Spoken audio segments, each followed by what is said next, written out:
Assalamualaikum warahmatullahi wabarakatuh. Kami dari kelompok 12 yang beranggotakan 2 orang, yaitu saya sendiri Syifaul Khaira dan rekan saya Fitra Syahrul Ramadan yang akan membahas tentang investment, risk and return. Nah, di sini materi yang pertama saya akan membahas tentang konsep utama return dan risiko. Return total investasi dapat dihitung sebagai berikut. Rumusnya yaitu return total sama dengan yield ditambah capital gain. Ada 2 jenis return. Yang pertama return yang telah terjadi dan yang kedua return yang diharapkan. Nah, apa itu return yang telah terjadi? Yaitu return yang dapat dihitung berdasarkan data historis.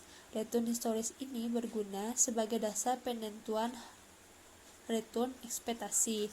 Sedangkan return yang diharapkan, return yang akan diperoleh oleh investor di masa yang akan datang, berbeda dengan return realisasi yang bersifat sudah terjadi. Materi selanjutnya yaitu definisi resiko. Resiko adalah kemungkinan perbedaan antara return aktual yang diterima dengan return yang diharapkan. Semakin besar kemungkinan perbedaannya, berarti semakin besar resiko investasi tersebut. Di sini ada 8 sumber risiko yang mempengaruhi investasi risiko.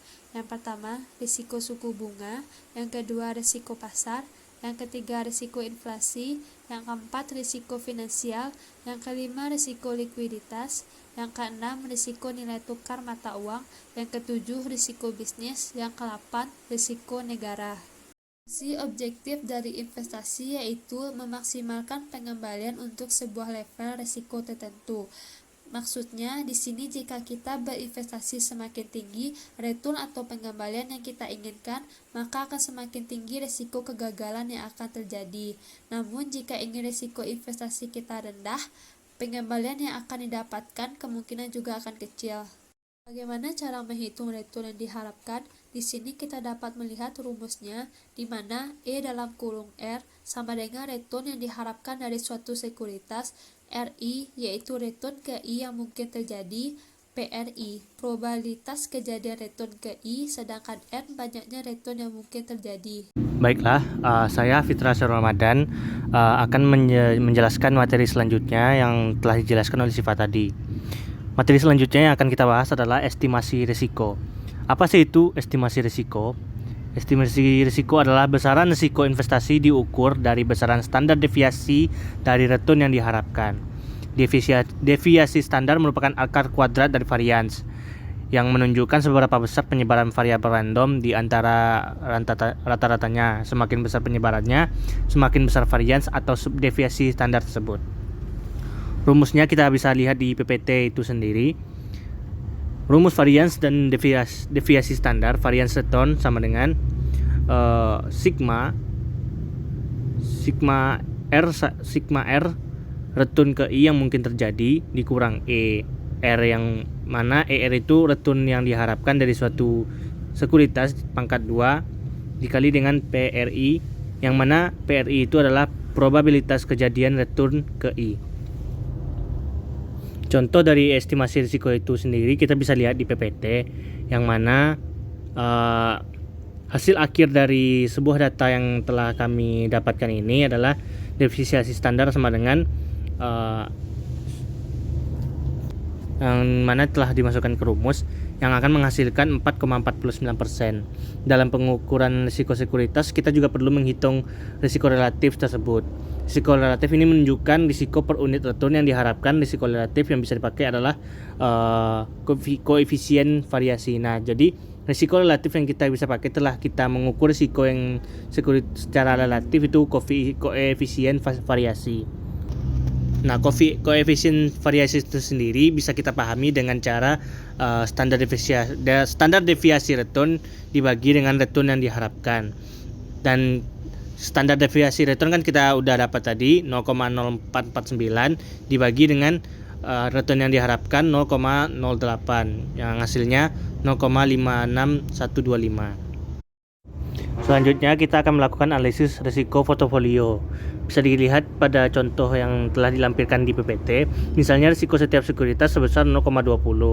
Misalnya jika kita memasukkan 100 saham dalam portofolio, maka risiko portofolio akan berkurang dari 0,20 menjadi 0,02. Itu bisa kita masukkan ke dalam rumus yang telah kami lampirkan di PPT ini, yang mana rumusnya adalah 0,20 dibagi dengan 100 pangkat setengah, yang hasilnya akan menjadi 0,02. Dalam konteks portofolio, semakin banyak jumlah saham yang dimasukkan ke dalam portofolio, semakin besar manfaat pengurangan risiko. Meskipun demikian, manfaat pengurangan risiko meskipun demikian, manfaat pengurangan risiko portofolio akan semakin menurun pada jumlah tertentu, dan setelah itu tambahan sekuritas tidak akan memberikan manfaat terhadap pengurangan risiko portofolio. Baiklah, kita melanjutkan tentang materi estimasi return dan risiko portofolio. Dalam mengestimasi return dan risiko portofolio berarti kita menghitung return yang diharapkan dan risiko suatu kumpulan aset individual yang dikombinasikan dalam suatu portofolio aset. Rumus untuk menghitung return yang diharapkan dari portofolio bisa kita lihat pada slide yang telah kami lampirkan berikut, yang mana ERP yang ada itu adalah return yang diharapkan dari portofolio.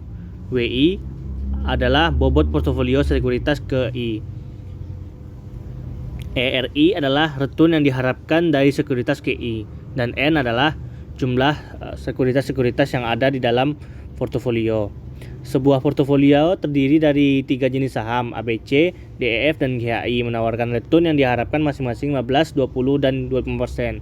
Misalnya persentase dana yang diinvestasikan pada saham ABC 40%, DEF 30%, dan GHI 30%, maka return yang diharapkan dari portofolio yang telah saya sebutkan tadi adalah 0,4 dikali 0,15 ditambah 0,3 dikali 0,2 ditambah 0,3 dikali 0,25, yang mana hasilnya akan 0,195 atau 19,5%. Dalam menghitung risiko portofolio ada 3 hal yang perlu kita perhatikan, kita perlu tentukan, yaitu pertama, varians setiap sekuritas, covariance antara sekuritas dengan sekuritas lainnya, dan bobot portofolio untuk masing-masing sekuritas.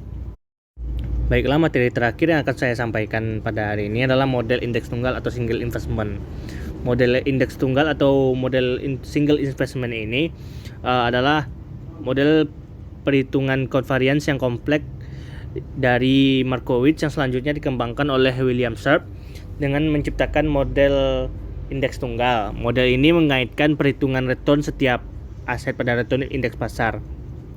Secara matematis bisa kita lihat rumusnya di PPT yang telah kami lampirkan, yang mana return sekuritas I sama dengan bagian return sekuritas I yang tidak dipengaruhi kinerja pasar ditambah ukuran kepekaan return sekuritas I terhadap perubahan return pasar dikali dengan return indeks pasar ditambah dengan kesalahan residual. Sepertinya hanya itu yang dapat saya sampaikan. Lebih dan kurang saya mohon maaf.